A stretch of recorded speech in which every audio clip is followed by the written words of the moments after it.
Today we're going to talk about the legislative process, how a bill becomes a law.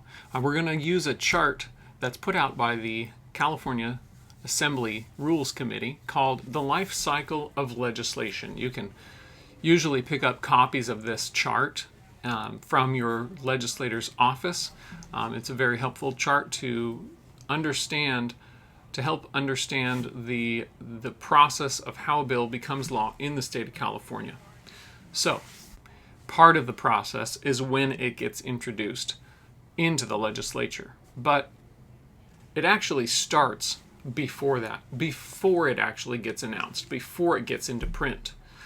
And that can happen in a couple of different ways. Sometimes a legislator has an idea of how a bill should be written, that we need a new law to address a certain issue. And so he himself comes up with the idea and gets some help to write up a draft of that bill. But other times, it is other individuals that come up with an idea, and then they have to get a legislator to agree with them that this is a bill that should be introduced. Now, the reason for that is because only a legislator in California can introduce a bill in the state legislature. An average citizen can't just introduce a bill to the legislature and ask them to vote on it. It has to be an actual elected representative of the people. It has to be one of the 40 state senators or 80 assembly members that are elected into our legislature in California.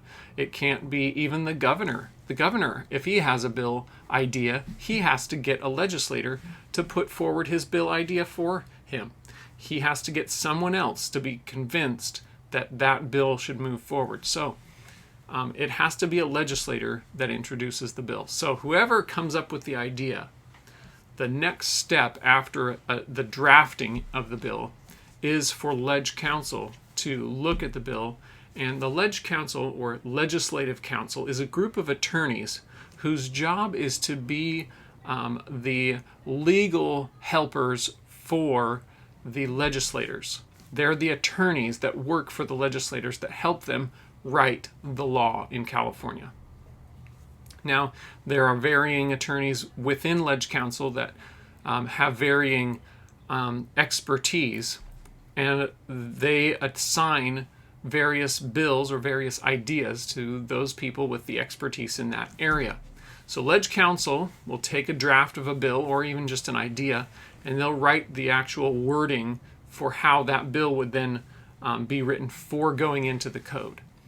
So that first version of the bill, as worded by Leg Counsel, is then taken by the legislator, and he goes down to the floor. Now, the floor in the legislature is the room where all of the members of his house gather to vote on bills. Now, the floor in the assembly is called the assembly floor, and that's where the 80 assembly members gather to vote on bills. And the Senate floor is where the 40 senators gather together to vote on bills. Now, each of those rooms, they're called the floor of the Senate and the floor of the assembly. Each of those rooms has a desk along the front of it. And when a legislator wants to introduce a bill, he gets the wording through Leg Counsel, and then he takes it in that room to the floor, and he puts it across the desk and hands it to the person behind the desk, the secretary that works back there. And that process is called putting it across the desk. That's when a bill is officially introduced. That's when it's officially submitted. That's when it has officially entered the process, the legislative process of becoming a law in California. Now, after the bill goes across the desk, it gets assigned a bill number. Now, bill numbers come from the person behind the desk working to assign it a number based on when it was introduced. So bills are introduced, and they're given a number based on, they're given numbers in order. From the first bill being introduced is the number 1, and 2, and then 3. So they're introduced and in order, whichever order that bill was handed across the desk in, whichever number that was, is the number that gets stamped on the bill.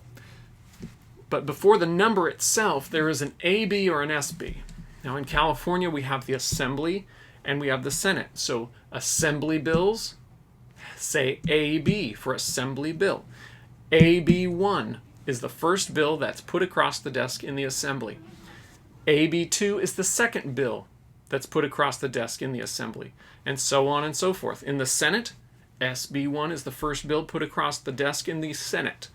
SB2 is the second bill put across the desk in the Senate, and so on. So you have Senate bills and you have Assembly bills.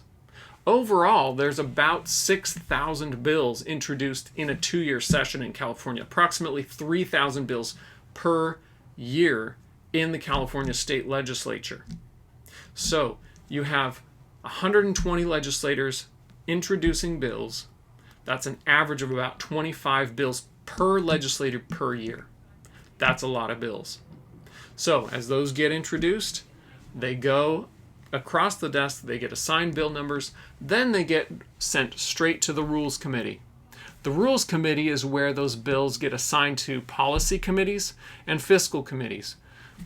Policy committees are like your Education Committee, your Agriculture Committee, your Tax Committee, your Judiciary Committee, the committees that determine if this policy that's in this bill is the kind of policy we want to adopt in California.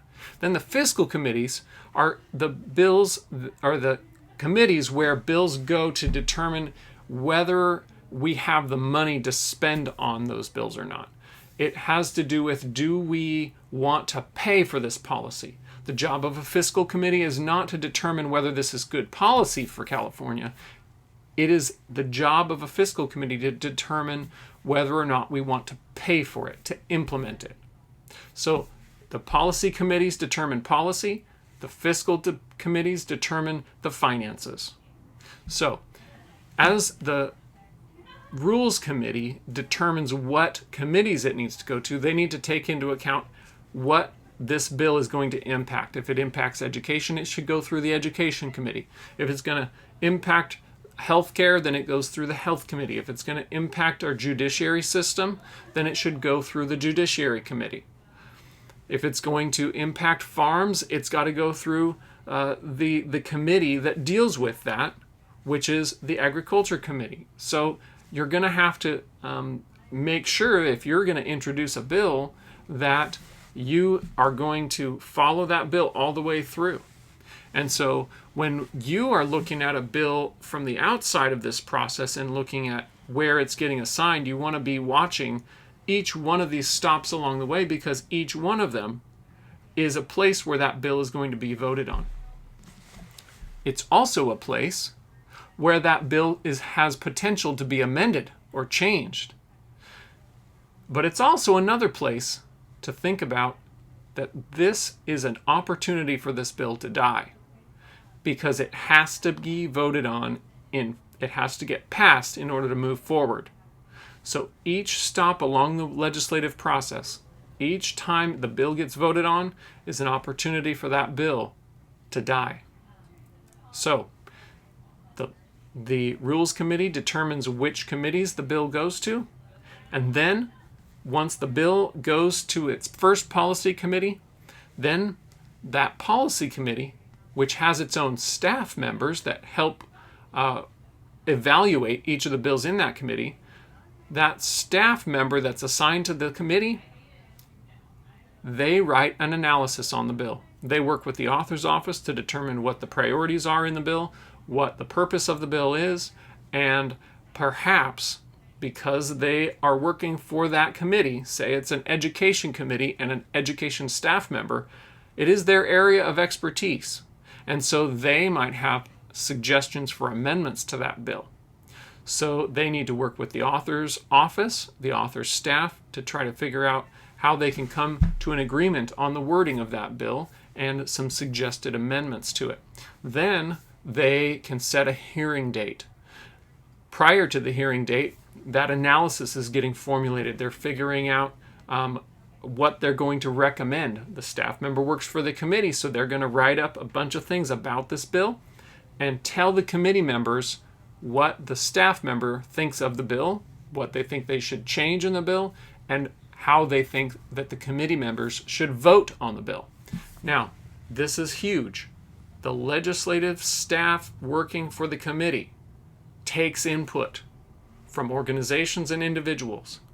And if you're able to send in a letter explaining well enough the reasons why you think the bill should be changed, they may take that into consideration as well. And they may even use your letter in their analysis and quote from it and explain that your view is that you think this part of the bill should be changed, and so they might include that in their recommendations to the committee. It can have a profound effect. But it varies from one committee to the next and one staff member to the next. You never know how somebody's going to come down on your position unless you perhaps know the people ahead of time. That's one of the things that's really important about building relationships with staff at the Capitol, is that if I have a relationship with a staff member in one committee, I'm going to go to them and talk to them about a bill before it even gets to that committee, so that I know when it gets there, I can work with that person, that I have built a relationship prior to that, and work together with them on concerns that I have with the bill. Once the analysis has been written, and then perhaps the bill comes up in that committee for a vote, the author of the bill presents the bill in committee, explains why he wants to move the bill forward, why he wants the bill to be passed and become law, what the need is for the bill, what caused him to pursue it in the first place. Then the committee might ask questions. There might be some debate among the legislators. There might be people coming in from the outside that say, I support this bill or I oppose this bill. They might have arguments for or against the bill. And then the committee votes on the bill. The committee may vote on the bill as it was presented to them, or the committee may suggest, we're going to suggest amending the bill, and they might vote on the bill including their proposed amendments. Amendments can happen just right there in the middle of a committee hearing, and they might even vote on an idea without even having the wording in place, in which case they would come up with the wording later, but the vote is binding. So they move forward.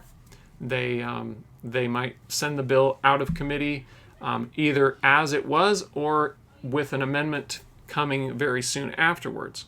So once the bill comes out of that committee, then it needs to go to its next committee, and perhaps there might be 2 or 3 committees before it goes to a fiscal committee. Then in the fiscal committee, the same thing happens. The author presents the bill. There might be discussion, and then there's a vote.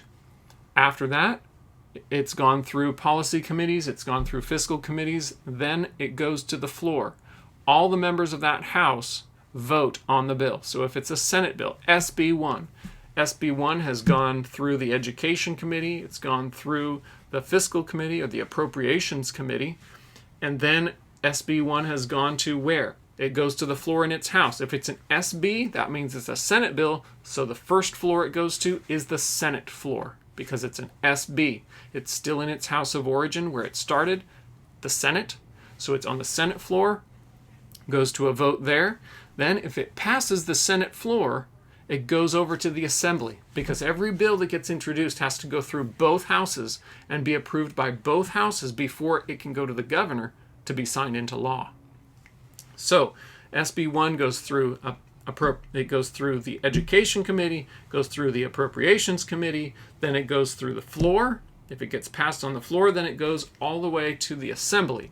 Then in the Assembly, it's got to go to Rules Committee. The Rules Committee, again, decides which committees it goes to. It goes to some policy committees, and then perhaps to a fiscal committee or the Appropriations Committee. So SB1 is now in the Assembly. It has to go through its committees again. Then it has to go to the Assembly floor. After it gets voted on the Assembly floor, then it goes to the governor. Except wait, there's one more question you have to ask at that point. Did this bill get amended in the second house? If it got amended in the first house, in the Senate, then the Senate has approved the bill. And then as it goes through the assembly, if the assembly approves that same version of the bill, then it goes straight to the governor after it gets voted on the floor of the assembly. But as a bill goes through the Senate, it might get amended. And then it gets voted on the floor and sent over to the assembly, which would be fine, except that if it gets amended in the assembly, and then the assembly votes on the floor on that version that they changed in the assembly, they have to then send it back over to the Senate to say, hey, we changed this bill. Do you still agree with it? And this is called concurrence.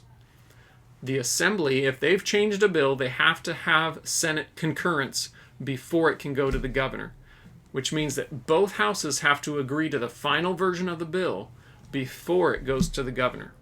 Now, sometimes a bill will go back and forth several times between the two houses before it gets a final approval and goes over to the governor. But ultimately, when a bill goes to the governor's got one version of it that's been approved by both houses. And that version is the one that he looks at to decide whether he wants to sign it or veto it. Now, the governor signs a lot of bills, and he vetoes a few bills too. But there's a lot of bills that become law in California. But there's three options that the California governor has. He can sign a bill and make it law. He can veto a bill and it dies and does not become law. Or he can put it in his pocket. Now, at the federal level, if a bill gets to the president and he puts it in his pocket, it's called a pocket veto. In California, we don't have that. We have something else. It's kind of the opposite. If the governor puts a bill in his pocket here in California, in other words, if he doesn't do anything with it, then it automatically becomes law. That doesn't happen much in California. Primarily, we just have to deal with the signed bills and the vetoed bills. So the governor has a lot of power at the end of the day over whether a bill becomes law or not. He has absolute authority to just veto the bill. Now, his veto can be overridden by a 2/3 majority of the legislature, but that doesn't happen much either. It's pretty much what the governor says goes. If he's vetoing a bill, it dies. Every once in a while, you'll see there's some back and forth between the governor and the legislature over a bill. And they'll have conversations about trying to work out the bill details before it gets to the governor's office. This happens every year with the budget because the legislature has to propose the budget. The governor proposes an outline, and then the legislature moves through the process, the legislative process, with the budget bill, and they send the governor a budget to sign. And if he doesn't like the budget and doesn't sign it, then they wasted a lot of time working out those details. So they work pretty hard with the governor to work out those details before they send it to his office to make sure that they're all on the same page and they haven't wasted their time. So hopefully this has been helpful to you. If you have more questions or you'd like to take a look at the chart, I would encourage you to take a look at that and follow along as you see the process go with Assembly bills, Senate bills, and how they go through the process, going from their house of origin to the second house and finally to the governor. There's a lot more details, but this is the basics. So I hope this helps you, and I hope you will make sure that as you understand this process better, and you understand that there are many different opportunities to weigh in on legislation as it's going through the process, that you'll make your voice heard, that you will engage with this process and make sure that your legislator, your assembly member, and your senator hear from you on the bills that you care about. Make sure that they can't get into that committee hearing and say, I haven't heard from any of my constituents about this bill. You don't want them to be able to say that. If it's a bill you care about, make sure they hear from you. That's it for today.